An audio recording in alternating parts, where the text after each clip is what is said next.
અમે સવારે છે ને કાબુલી ચણા અને સિંગ બંને પલાળીને રાખ્યા હતા લગભગ 5 થી 6 કલાક. અને આપણને એવું થાય કે શાક રોટલી આખો દિવસ શું શાક રોટલી ખાવાના, તો બંનેને બોઇલ કરી લીધા સારી રીતે.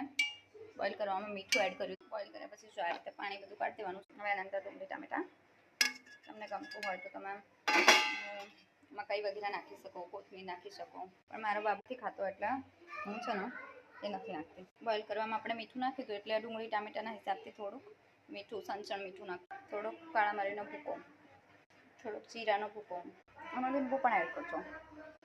મને લાલ મરચું ઓછું ગમે છે એટલે મેં આમાં લાલ મરચું જરાય નથી નાખ્યું. કાળા મરીનો ભૂકો, જીરો, સંચળ મીઠું, લીંબુ એવું બધું નાખ્યું છે.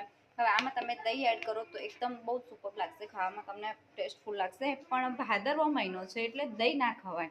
ભાદરવામાં જે લોકો દહીં ખાય, કહેવત છે કે 12 મહિના એ લોકો હેરાન થાય, તો આમાં અમે દહીં નહીં એડ કરીએ.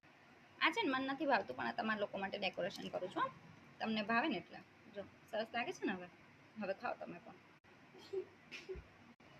પાસ્તા ને મેગી ને એવું હું પણ નથી ખાતી અને મારા બાળકોને બી નથી ખવડાવતી. મને આવું છે ને હેલ્ધી નાસ્તો ગમે. તમે પણ ખાજો, તમારા બાળકોને બી ખવડાવજો. ખરેખર સારું છે.